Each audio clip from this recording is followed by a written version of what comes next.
마태복음 1장 묵상입니다. 마태복음 1장의 제목은 예수의 족보입니다. 족보가 왜 중요한가? 성경은 많은 부분에 족보를 기록하고 있습니다. 원래 아담의 족보는 하나님으로부터 시작되었습니다. 예수님의 족보에 대해서 마태복음 1장과 누가복음 3장의 족보가 기록되어 있는데, 누가복음 3장에서는 거꾸로 올라가서 예수님의 아버지 요셉으로 올라가서 마지막 누가복음 3장 38절에 보면 아담이 나오고 아담의 이상은 하나님이요.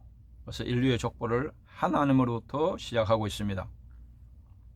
그런데 창세기 3장의 인간의 범죄함으로 말미암아 인간의 족보가 하나님과 끊어지고 영적으로 마귀 자녀의 족보로 변질이 되었습니다. 그래서 요한복음 8장 44절에 보면 예수님께서 믿지 않는 모든 사람들이 영적으로 너희는 마귀의 자녀라고 말하고 있습니다. 그래서 마귀의 자녀로 족보가 변질되었기 때문에 이 족보는 죄인의 족보가 되었고, 저주받은 족보이고, 마귀의 족보이고, 지옥의 족보이고, 멸망의 족보입니다.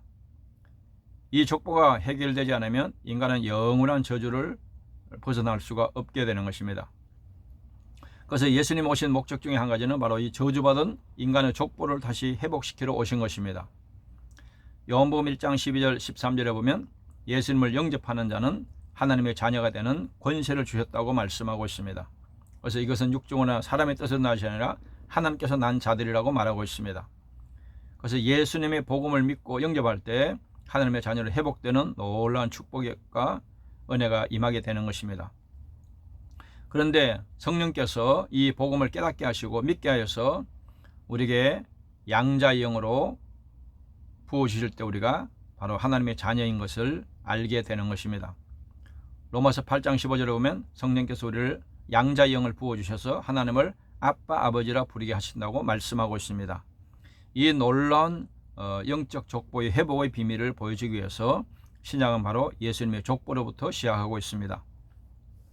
교회를 보시면 아브라함과 다윗의 자손, 예수님의 족보, 또 성령으로 잉태되심, 예수님의 탄생에 대한 천사의 예고, 구원자 예수님, 임마누엘로 오신 예수님, 요셉의 순종 등을 기록하고 있습니다. 마태복음 1장 내용을 보시면 1장은 아브라함과 다윗의 자손 예수 그리스도의 계보라, 족보라고 시작이 됩니다. 왜냐하면 구속의 역사에 있어서 아브라함과 다윗은 하나님께서 메시아역을 세우신 언약의 당사자들이기 때문입니다. 그러므로 정언의 핵심은 예수가 아브라함과 다윗에게 언약하신 그리스도임을 증명하는 데 있습니다. 이를 두 가지 성경적인 근거를 들어서 입증하고 있습니다. 첫째, 아브라함과 다윗의 자손 예수 그리스도의 계보라 한 족보를 통해서 증명하고 있습니다. 이 족보를 봐라. 예수가 하나님께서 구약에 약속하신 아브라함과 다윗에게 언약하신 예수 그리스도심을 분명하지 않느냐 하고 입증하고 있습니다. 둘째로 선제로 하신 말씀하신 예언을 들어서 입증하고 있는데, 예수가 성령으로 잉태되어 처녀 마리아를 통해서 탄생한 것이 보라, 처녀가 잉태하여 아들을 낳을 것이요 그의 이름은 임마누엘이라 하리라 하신 예언이 성취된 것을 증명하고 있습니다.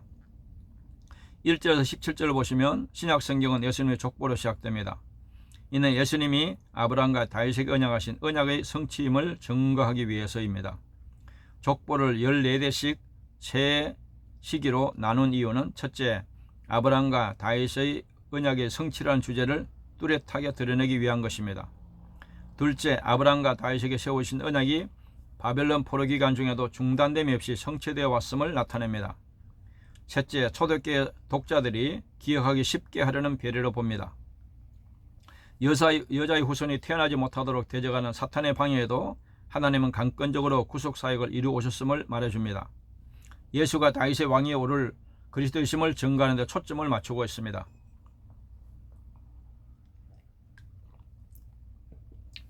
궁극적으로 하나님께서는 영적 다윗 왕으로 오신 그리스도를 준비해 오셨습니다. 마태복음에 기록된 족보가 무슨 의미인가? 이는 호적상으로 법적으로 아들이라는 의미입니다. 예수님은 다윗 왕의 법통을 이어받은 합법적인 왕이심을 강조하기 위해서입니다. 마태는 왕통의 족보를 기록했다면 누가는 혈통적인 족보, 즉 마리아의 족보를 기록했다는 것입니다.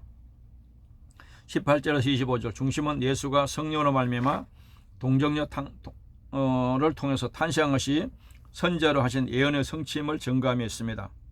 아브라함과 다윗의 자손으로 처녀의 몸을 통하여 임마누엘 하신 예수 그리스도의 탄생은 참으로 신비한 것입니다.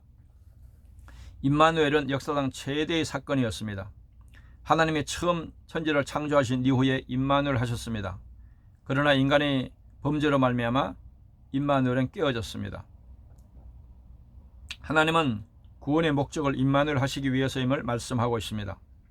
하나님의 나라의 회복이란 임마누엘을 온전하게 회복하는 것이기 때문입니다. 죄에서 구원하기 위해서는 대속의 죽음만이 가능한 것입니다. 그래서 예수님은 죽으시기 위해서 인간의 몸을 입고 오신 것입니다. 이는 그가 자기 백성을 그들의 죄에서 구원할 자이심이라고 말씀하고 있습니다.